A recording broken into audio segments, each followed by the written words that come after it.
शिवसेनेला शह देण्यासाठी मंत्रिपद दिलंय की कसं ते माहीत नाही, पण मंत्रिपद दिलंय अशी प्रतिक्रिया केंद्रीय मंत्री नारायण राणे यांनी व्यक्त केली आहे। मराठा आरक्षण घोळाला राज्य सरकार जबाबदार आहे अशी टीकाही त्यांनी शपथविधीनंतर बोलताना केली। पंतप्रधान नरेंद्र मोदींनी टाकलेला विश्वास सार्थ ठरवेन आणि महाराष्ट्राला न्याय देण्याचा प्रयत्न करेन असं राणे यावेळी म्हणाले।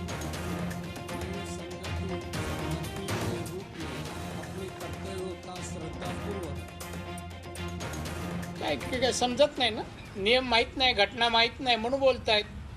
जरा वाचा म्हणा, भारतीय घटना कलम 16(4) आणि 15(4) जरा वाचावं। प्रकाश पडला तर पहा। दिल्लीच्या राजकीय वर्तुळात चर्चा आहे की शिवसेनेला शह देण्यासाठी नारायण राणे यांना केंद्रात कॅबिनेट मंत्री माहित नाही मला। शह देण्यासाठी मला मंत्री केलंय का कशासाठी केलं हेच कारण तर मला माहित नाही। मंत्री केलं एवढं नक्की, आता शपथ घेऊन आलोय। नारायण राणे यांची राजकीय कारकीर्द एखाद्या फिनिक्स पक्षाप्रमाणे आहे। राणे संपले असं वाटत असतानाच ते फिनिक्स पक्षासाठी भरारी घेतात। राणेंच्या आजवरच्या राजकीय वाटचालीचा वेध घेणारा हा रिपोर्ट।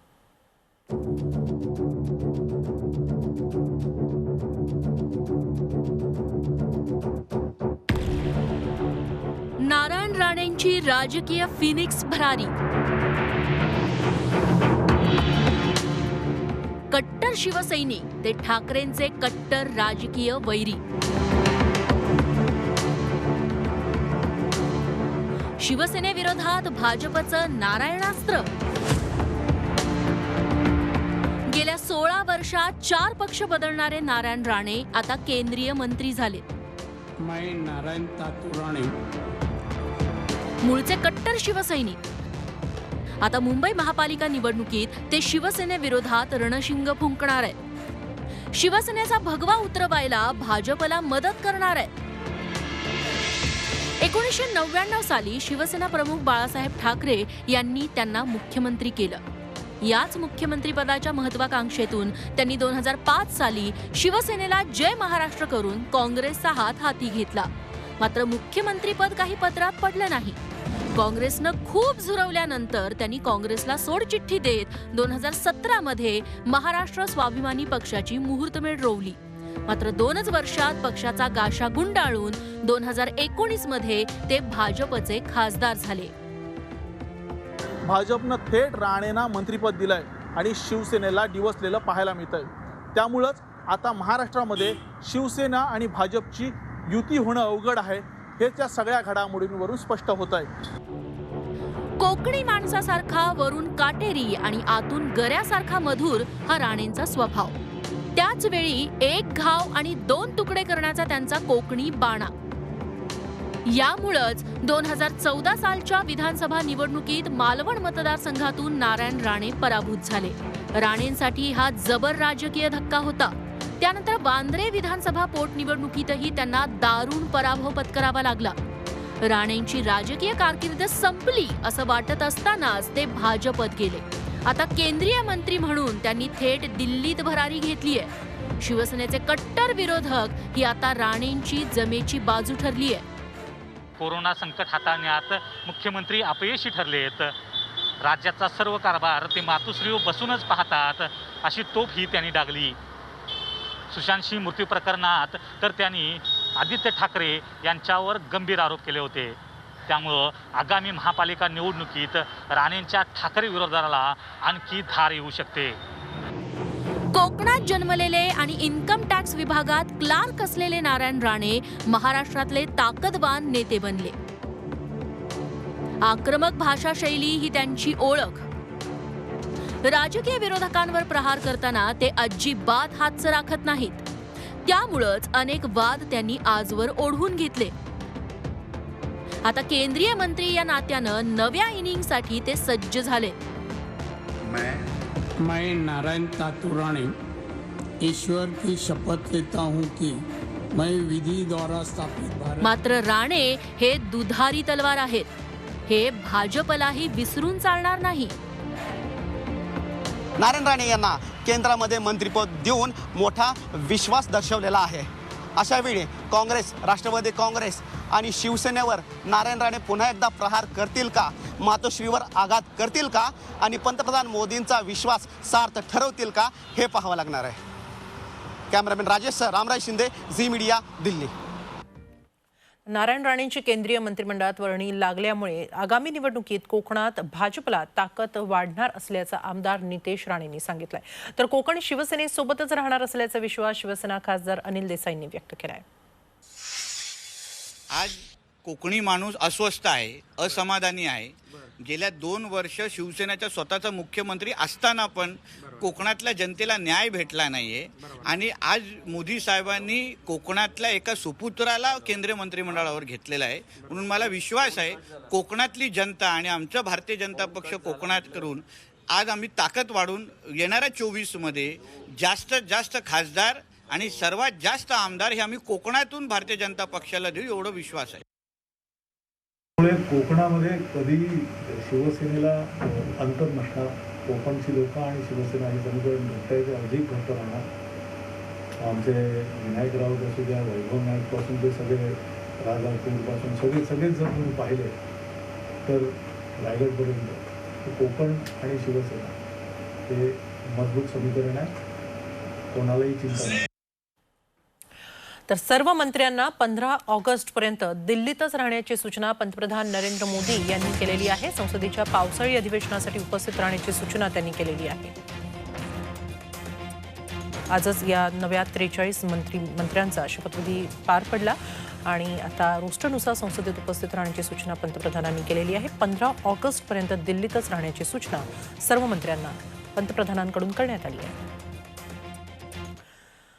तर मोदींच्या मंत्रिमंडळात 43 जणांना मंत्रिपदाची शपथ देण्यात आली. यात 36 नव्या चेहऱ्यांचा समावेश आहे, तर 7 जणांना कॅबिनेट मंत्रिपदी बढती देण्यात आलेली आहे. राष्ट्रपती भवनात या सर्वांना पद आणि गोपनीयतेची शपथ देण्यात आली. यात महाराष्ट्राच्या 4 जणांचाही समावेश आहे.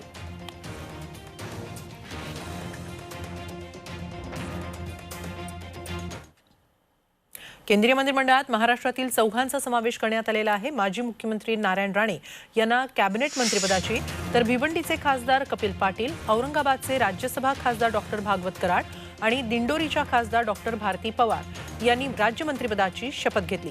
राष्ट्रपती भवनात पार पडलेल्या सोहळ्यात राष्ट्रपती रामनाथ कोविंद यांनी या नव्या मंत्र्यांना पद आणि गोपनीयतेची शपथ दिली. नारायण राणे, ईश्वर की शपथ लेता हूँ कि मैं विधि द्वारा स्थापित भारत के संविधान के प्रति सच्ची श्रद्धा. पण तत्पूर्वी मोदी मंत्रिमंडळातील अनेक ज्येष्ठ मंत्र्यांना पाय उतारही व्हावं लागले. एकूण 12 जणांना मंत्रिपदाचा राजीनामा द्यावा लागलाय. यात पर्यावरण आणि माहिती प्रसारण मंत्री प्रकाश जावडेकर, केंद्रीय शिक्षण राज्यमंत्री संजय धोत्रे, माहिती व तंत्रज्ञान मंत्री रविशंकर प्रसाद, केंद्रीय शिक्षण मंत्री रमेशचंद्र पोखरियाल यांच्यासह आरोग्य मंत्री हर्षवर्धन यांचाही समावेश आहे.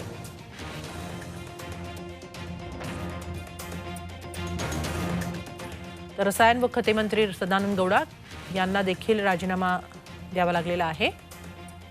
केंद्रीय शिक्षण राज्यमंत्री संजय धोत्रे आणि केंद्रीय शिक्षण मंत्री रमेश पोखरियाल यांचेही आज राजीनामे घेण्यात आले. यानंतर एक राज्यातून महत्त्वाची बातमी. राष्ट्रवादीचे नेते एकनाथ खडसे यांना ईडीनं समन्स बजावलंय. खडसेंच्या जावयाला ईडीची कोठडी मिळाल्यानंतर आता खडसेंना समन्स पाठवण्यात आले. याबाबत खडसे उद्या सकाळी 10 वाजता पत्रकार परिषद घेऊन भूमिका मांडणार आहेत. त्यामुळे ते चौकशीला हजर राहणार की नाही याबाबत उद्याच स्पष्ट होणार आहे. विशेष म्हणजे खडसे राष्ट्रवादीच्या कार्यालयात ही पत्रकार परिषद घेणार आहेत.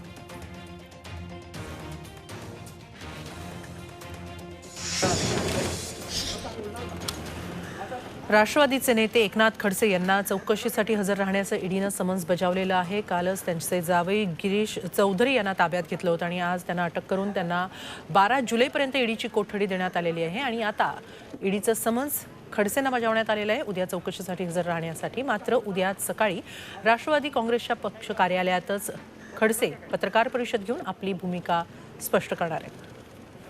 यानंतर कोरोना संदर्भातलीच महत्त्वाची बातमी राज्यात आज दिवसभरामध्ये कोरोनाचे 9,558 नवे रुग्ण आढळून आलेले आहेत. कोरोना रुग्णवाढ 10,000खालीच आहे. दिवसभरात 147 कोरोना बाधितांचा मृत्यू झालेला आहे. दरम्यान दिवसभरात 8,899 रुग्ण बरे होऊन घरी परतलेले आहेत.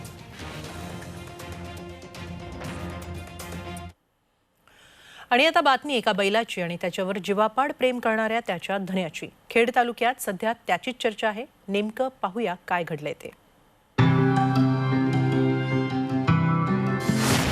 शेलारला अनोखी श्रद्धांजली.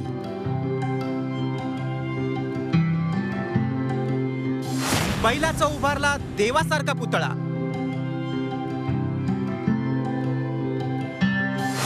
शेतकऱ्याची बैलाला आदरांजली. शेतकरी धन्याला बरकत यावी म्हणून त्याच्याबरोबर शेतात बैल राबतो. सध्या बरेच जण बैलाऐवजी ट्रॅक्टरचा वापर करतात. पण खेड तालुक्यातल्या वडगाव पाटोळेमधल्या शंकर पाटोळेंचा बैलावरच भरोसा जास्त. 28 वर्षांपूर्वी शंकर पाटोळेंकडच्या गाईला खिलार जातीचा गोरा झाला. त्याचं नाव शेलार ठेवलं.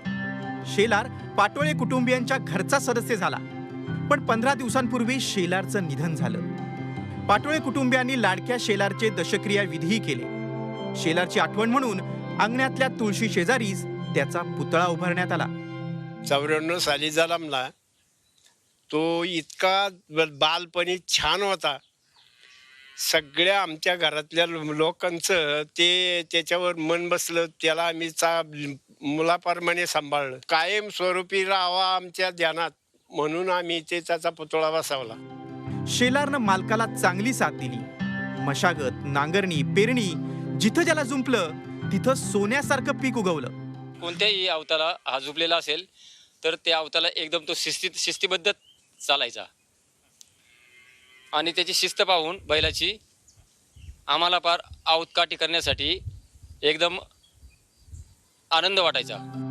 शेलार आता या पुतळ्याच्या रूपानं कायम आठवणीत राहणार आहे. बळीराजा आणि बैल यांच्या जीवाभावाच्या साथीचं हे उत्तम उदाहरण.